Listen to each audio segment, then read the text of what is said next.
What's up everyone? Yesterday was the first day of patch 2.0 PTR, which means it was the first day we got to try our new conjuration spell, Familiar. I made a fresh character and tested both the new leveling system and this new spell alongside it from 1 to 60 so I could put together a fun and powerful build to level with in Season 6 Vessel of Hatred. What you're seeing is the final result of that, a high momentum build that inflicts Mach speed conjuration madness without Winterglass, and lets you kill basically everything as fast as you can move, and it can do this at the hardest possible difficulty allowed now within the new system, the whole way up. It doesn't require any uniques and in fact doesn't even require any aspects to feel good. It has solid built-in movement speed, and for those of you like me that hate having low mana at low levels, our mana in this build is basically infinite.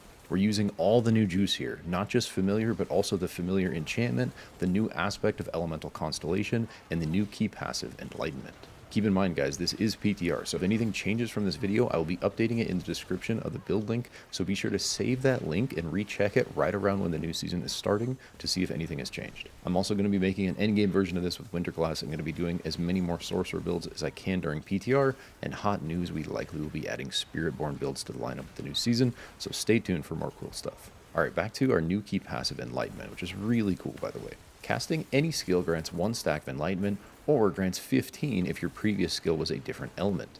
After gaining 100 stacks, you become Enlightened, can no longer gain stacks, and lose 10 stacks per second. While Enlightened, your bonus damage with Fire, Lightning, and Cold are equal to them combined, and you gain 25% increased damage, multiplicative, 45% mana regen, and 20% attack speed. The way this build plays is designed to automatically proc Enlightenment very quickly and easily without you really having to think about it, which will now boost the damage of you and your conjurations by 25% multiplicative, along with solid mana regen and attack speed that will have very high uptime. Your new Familiar enchantment makes it so every time you summon a non-familiar conjuration, you have a 25% chance to spawn a familiar of the same element. So the core idea behind this build is to proc as many of these little guys as possible, and the way we are doing that is power casting Hydras, which with the Frozen Orb enchantment actually feels really good. We're also running all our other conjurations and going for some CDR to keep as many conjurations up as possible, which gets us to very high conjuration mastery stacks very early on in the game, which is another stack of multiplicative damage, move speed, and regeneration to go alongside Enlightenment. Subtly very important to this build is our generator Spark, which we are going to be trying to weave between our Hydra casts, and it is this alternating of spell types that will continuously proc the new key passive Enlightenment. Spark additionally scales our other spells very well by giving us and our conjurations 8% extra crit chance, and also lets us proc Aspect of the Moonrise to get 20% additional attack speed alongside 15% extra move speed. Something else I wasn't able to test until the very end that we'll be using is the new aspect of Elemental Constellation. This makes it so casting any skill conjures a matching elemental dagger that builds damage as you cast and then shoots out after 3 seconds. I didn't get to test this a ton because I didn't find the aspect till 58, but you can imagine it being really good in theory since we are casting so much so often, and especially right when we spam Hydra, the flame daggers could really go off with the increasing damage on similar elements. We're also running Battlecaster's aspect, which will scale all our conjuration spells by an additional 5 ranks once we're in combat. And with some ranks on Helmet, we can get our Familiar and Hydras to rank 11 or 12 while leveling. We're pairing this with Serpentine aspect to give us another Hydra up, and trying to land weapon tempers for either Hydra heads or this new temper, Familiars have a chance to hit twice. Because we are always going to be around full resource, we are running Edge Masters on neck to give all of our conjurations 30% multiplicative damage with almost 100% uptime. Using Frozen Orb as our second enchantment pairs really well with the speed we are casting in this build. Spam casting Hydra is actually goated for getting a bunch of free Frozen Orbs, and we are using the enchantment paired with the aspect of Frozen Orbit to give us a giant amount of AoE vulnerability and crowd control, all happening automatically. Defensively, we are running Aspect of Concentration for 25% damage reduction with basically 100% uptime, and also Aspect of Disobedience, which is just very good in general for leveling to cover the armor cap. For utility, we are running a Hectic aspect to let our sparks feed into our conjuration cooldowns, and finally we are running Aspect of Slaughter on boots for the free move speed. The way to play this is pretty simple. Basically, we want to constantly rotate casting Spark and Hydra. What this does is give us 15 stacks of Enlightenment every time we do it, since there are spells from different elements. This lets us not have to worry about comboing this mechanic with any other spells, so we can just spam the rest of our conjurations on cooldown.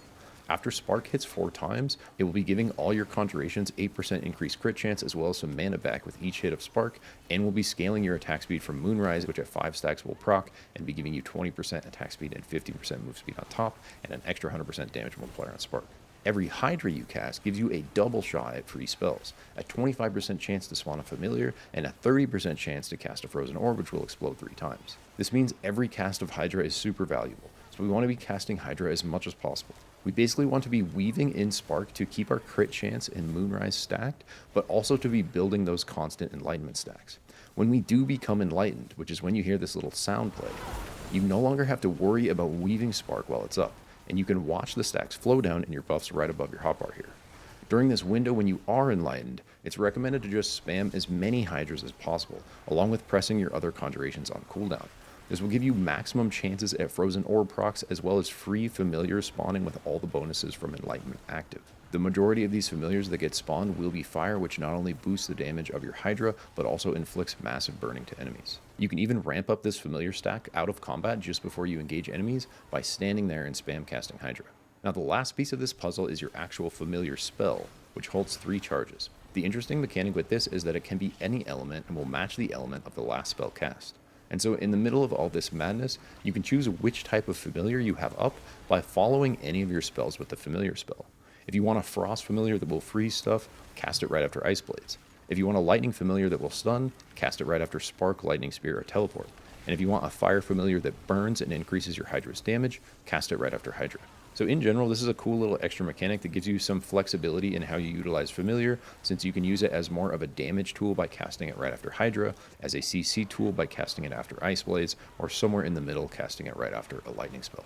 The final thing I want to mention is I think there is a variation of this build you should run from levels 1 to 30 until you get both your enchantment slots, because the whole thing is kind of built around those enchantment slots and it's going to feel very different without them. So basically we're going to have Frozen Orb on our cast bar until we reach level 30 and can actually run Frozen Orb enchantment alongside Familiar enchantment. So for levels 1 to 30 there is a variation in the build link I highly recommend you check out, and that's going to let the build feel really good and powerful starting at level 1 and scale very nicely into this version, which can start at level 30.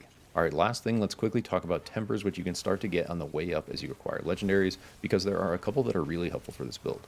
On weapons, you want to try to hit either plus Hydra heads or chance for familiars to hit twice. I'm honestly not sure which of these is better yet because they both feel solid. On our rings and amulet, we want to do this conjuration efficiency one, and what we're going for is really familiar duration and Hydra resource cost reduction, ideally at least one of each. I always try to temper move speed on boots when leveling just to speed things up.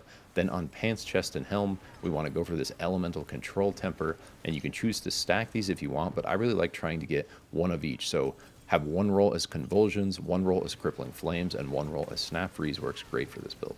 Finally, on gloves, I just like going for a big damage roll with this conjuration finesse, looking for either Hydra or familiar damage, both of which would be solid. Boom. Alright, that's it for this one, guys. I'm trying to keep these short and sweet compared to my normal videos so I can get more of them out to you during PTR, since I only have 7 days to play. If you're looking for guidance on skill order, be sure to check the build link, as it will include the order that I think you should prio skills while leveling. This is a leveling build designed for 1 through 60, but I will be testing variations of this in endgame, and will be bringing you guys an updated endgame guide on this build with Winterglass and all the juice. With that, I hope you enjoyed the video and found it useful. I'm very much looking forward to seeing a bunch of familiars blasted in Season 6, so I really hope you have a good journey out there in the lands of Nahantu. Remember to take care of yourself, and I will catch you in the next one. Peace.